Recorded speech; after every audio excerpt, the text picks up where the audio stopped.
Greetings and salutations, Second Star Right, back with some more Raid Shadow Legends. And as we can see, look at that.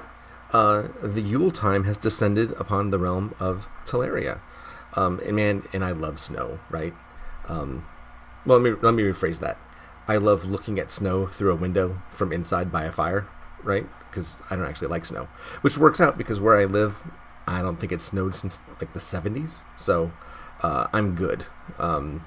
But I like looking at it, and I enjoy how they've decorated our bastion here.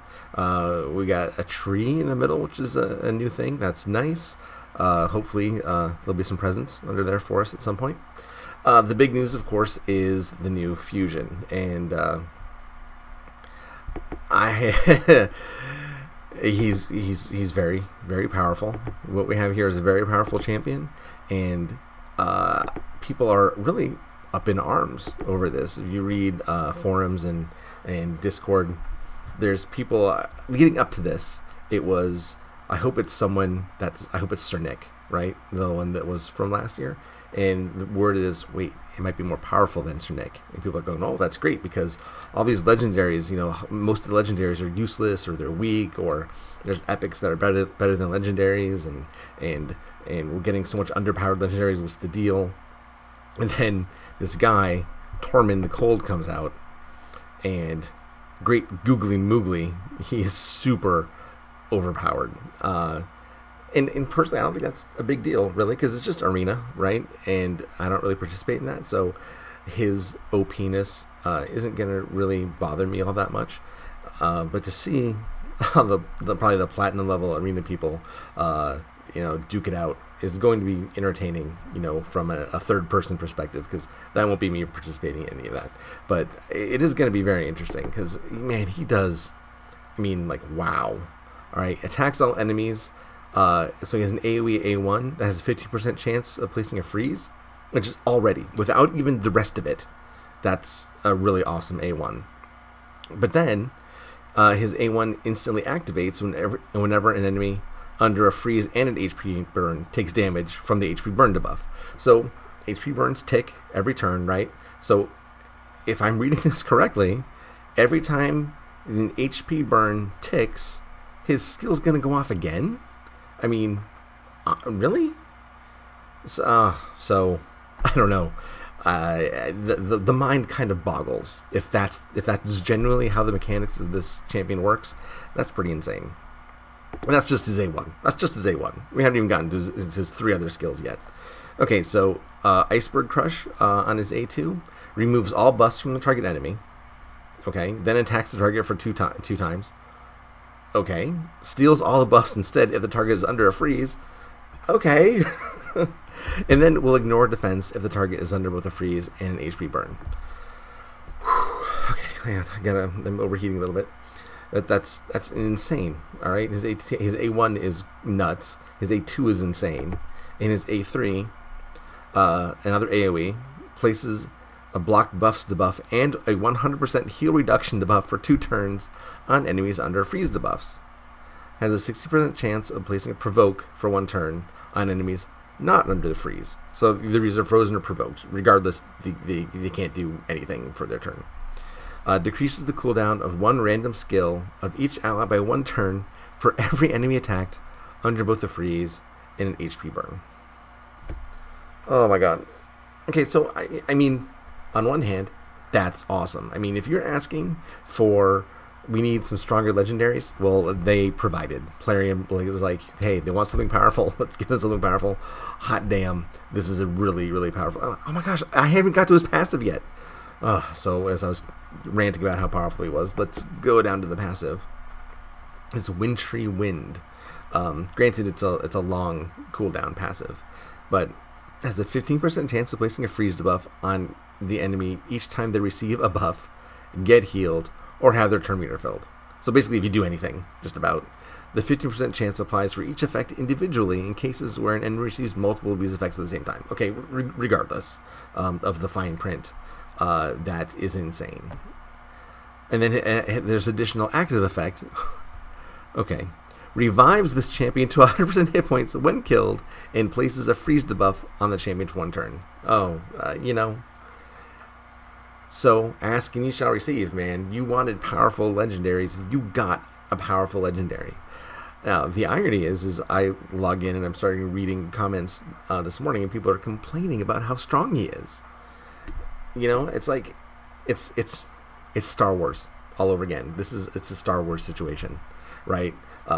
Force Awakens comes out and everyone's like, why did they recreate New Hope? We already have New Hope. This is just the same movie. It's just Star Wars New Hope all over again. Oh my god, I can't believe this.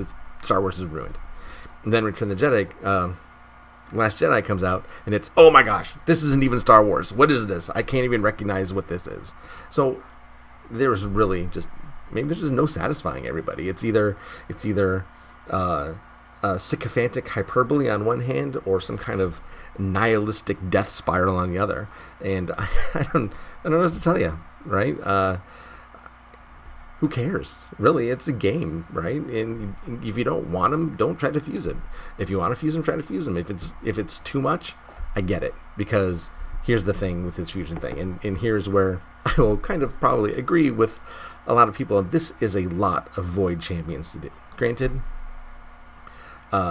he's powerful enough to probably warrant this kind of investment, but if you haven't been playing this game for a long time, Void shards are hard to come by. They really are. I mean, most of the Void shards I bought. I mean, not gonna lie. I mean, you do get them. You know, you get one a month. You get some from achieving certain quests or whatever. But there's no real reliable way to get them. You can get them from clan boss rewards, whatever. But not everyone's participating in that, and I think a lot of people are really going to feel left behind, even if they're not arena players.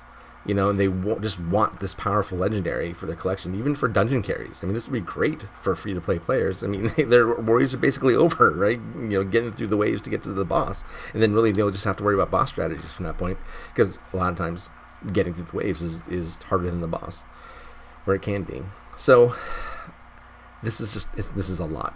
Now, I looked over my list. I went through my vault, and I'm okay. I'm only missing Horror Specs. And Horror Specs came out with the last wave of champions in November, I believe it was. So that's the only one I'm missing. I have all these other ones, so it's just a case of me. All I got to do is level food.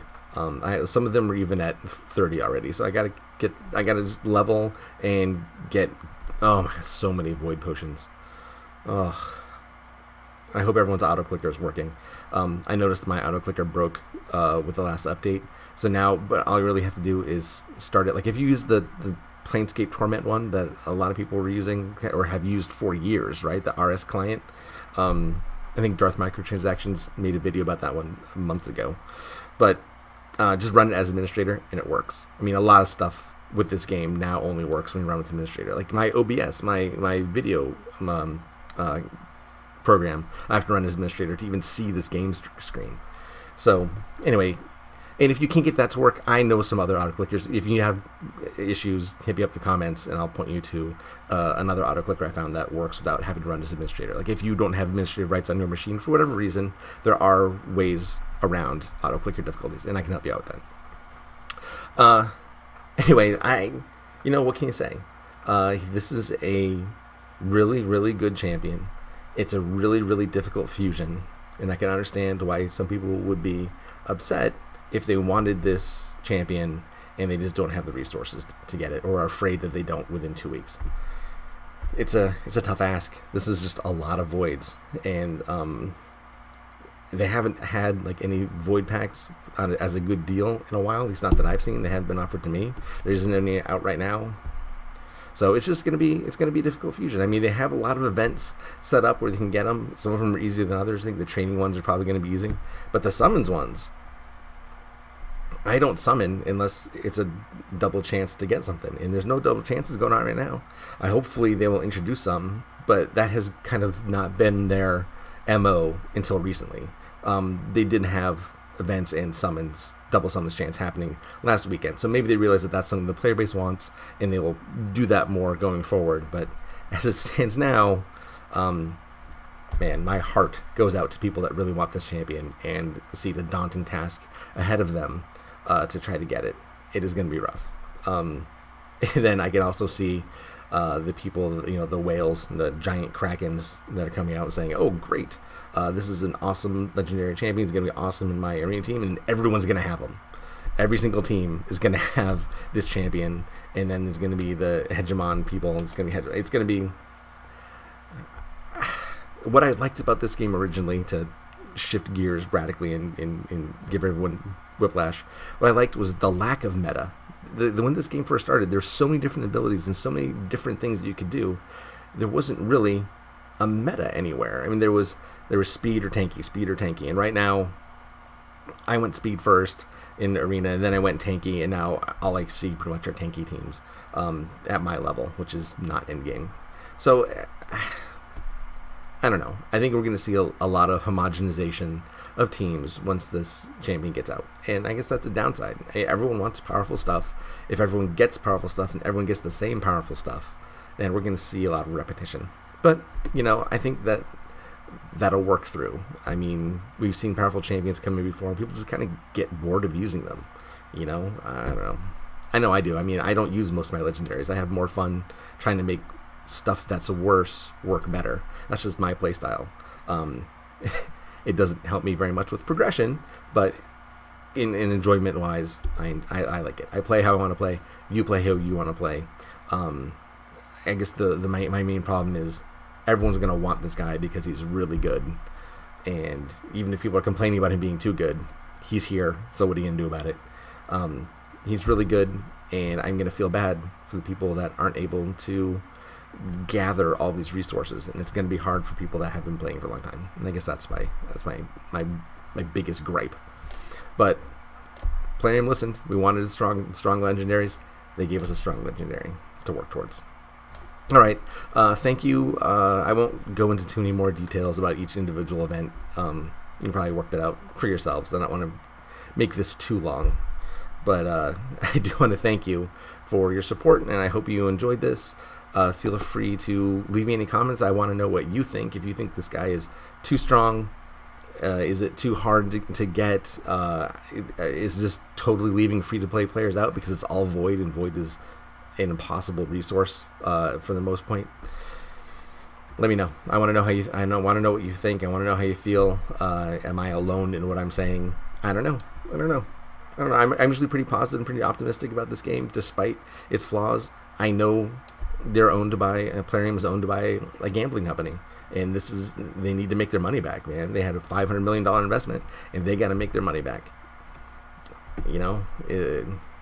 Are people going to get left behind in that scenario? Yeah. And if people get irritated enough, they'll leave and they'll go to another game. I think I'm still talking. Anyway, as soon as another game comes out that looks as good as this, that is more accessible to people that don't want to spend a lot of money, they will leave. They'll leave. It's going to happen, right? So hopefully Plarium will just tread carefully, and we'll see how this event goes, and maybe if it goes badly, hopefully they'll find a way to make up for it. All right, that's all I'm going to say about it. I'm excited for this champion. I think he's going to be great. He's going to totally knock off the balance of Arena for people that don't have him, but we'll see how that plays out in the end. All right, I'm going to wrap this up now. Thank you so much. You guys take care. Subscribe if you want to see more. All right, take care. Cheers.